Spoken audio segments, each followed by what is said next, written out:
Chandrajit Banerjee, of all the inputs you and your teams have been giving to government over the past several weeks, to what extent have you been heard? And the question that Rajdeep was asking about the extent to which you think this could spur investments by India Inc. in the India story. So, obviously, one of the biggest thing that we were talking about was how do we spur consumption demand and how do we bring relief to the middle income group and the lower income group. So that has been touched. That touches a large number of people. And I think that's a huge area of work which we were focused upon pre-budget, and so happy to see that it has been much more than adequately sort of focused upon and very innovatively so.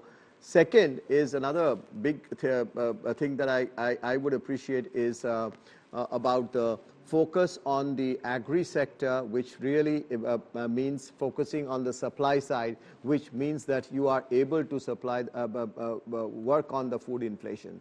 I think that's a huge positive one sees in the budget. So two very critical areas which not only spurs demand, and let's also the private sector obviously kicks in with the type of the consumption being such a large part of our economy. Obviously the private sector would be facilitated, and you have also seen one very critical thing which has happened is focus on the labor intensive sectors, areas like toys and all of that itself is again will bolster employment in the economy. But why hasn't the private sector done it so far? You see, with due regard, Dr. Banerjee, the truth of the matter is the private sector could have done much more, many believe, earlier. The government has made efforts in the past. What is different this time to the previous occasion where the government has made attempts to incentivize the private sector? Why should we believe the private sector that this time will be different? So, number one, it's not right to say that the private sector has not been investing. The private sector has started investing. The government did the heavy lifting after COVID, a huge amount of that. Private sector, today we see certain sectors where there is growth in terms of expansion of investment. Second, what we were seeing is the consumption demand, the muted consumption demand. And now with that getting, to answer your specific question, with that getting sort of so much well addressed, obviously the investment demand in the private sector would go up. Thirdly, if you really look at the capex and the quality of capex that the government is talking about spending, would definitely also crowd in the private investment demand. Let's get a word in from Vijay Kedia, leading market expert at Kedia Securities. Mr. Kedia, you were singing a song for the finance minister about taxation not being touched. At the end of it, she doesn't seem to have tinkered much with taxation. So what ditty are you singing for her now? Nothing. दिल के अरमा आंसुओं में बह गए, हम वफा करके भी तन्हा रह गए. क्यों तन्हा क्यों रह गए आप?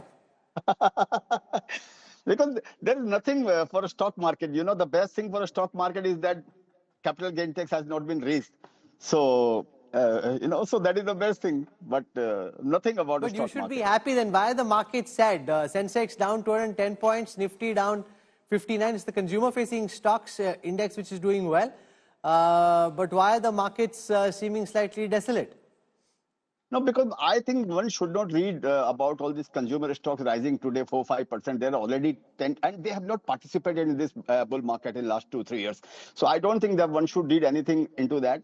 And whatever they are talking about, 1 lakh crore of whatever sacrifice they have done, I think this is very small amount to stimulate $4 trillion economy or $3.5 and $4 trillion of stock market. And also I think they have to do more. That animal spirit is still not there. I think unless we touch the subject of unemployment, I think this market, as I said in my earlier interview, it's very difficult for this market to bring that momentum back, which we had seen in last few months or last few years. We leave it there, Mr. Kedia. Thank you for joining us. Let me put that question to Rajiv Memani on the quantum of the money that's been infused as a result of the reduction in taxes. Because it's 1 lakh crores, the likes of Vijay Kedia argue that isn't enough. But before that, let me get a word in from Sandeep Chofla. He's a partner at PricewaterhouseCoopers PwC and heads the Direct Tax Council of ASSOCHAM. So now explain that, Mr. Chofla, in terms of the impact that you think it will have. The likes of, Mr. Kedia, who's a markets expert, saying it's too small to actually stimulate a $4 trillion economy.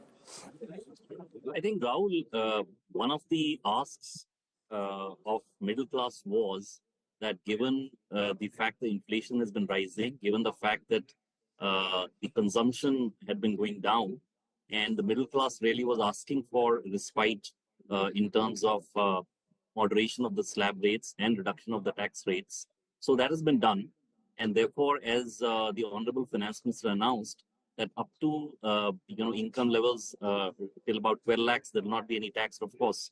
That needs to be understood and analyzed. So basic thing is that whatever was the tax outgo for the last year, compared to that, what she's proposed, there is a significant relief.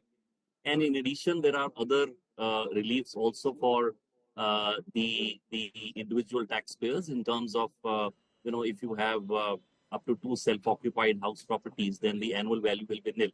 Now, whether it will have an impact on the economy, to my mind, putting more money into the pocket of the middle class does result in some way, may not be entirely, but in some way or fashion, it does result into spending, and that would have naturally have a positive impact on the demand side, and therefore the consumption will rise. Now, whether it will have an impact on the stock market at this point in time doesn't seem so. The finance minister spoke of reducing cesses and surcharges to 1. Does that apply also to direct income tax? Have you been going through the fine print? What have you picked up through the fine print of the finance bill over and beyond what we heard in the finance speech, in the finance minister's budget? So the cesses, Rahul, though it's in the fine print, I have not gone through that yet. But my sense, hearing the Honorable Finance Minister, the cess reduction, etc., was more in the context of some custom rates.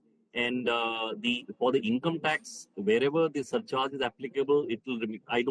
I didn't hear anything on any surcharge or cess rationalization or moderation so far as the individual tax rate is concerned.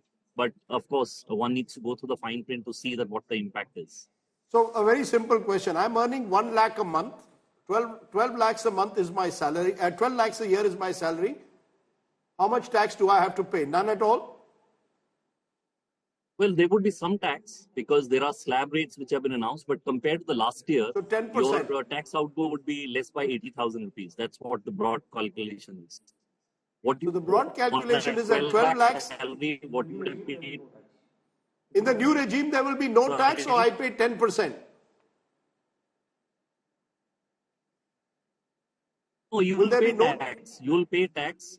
What she basically meant was that compared to last year, to 4 lakhs, no tax, and 4 to 8 lakhs, there is 5%, etc.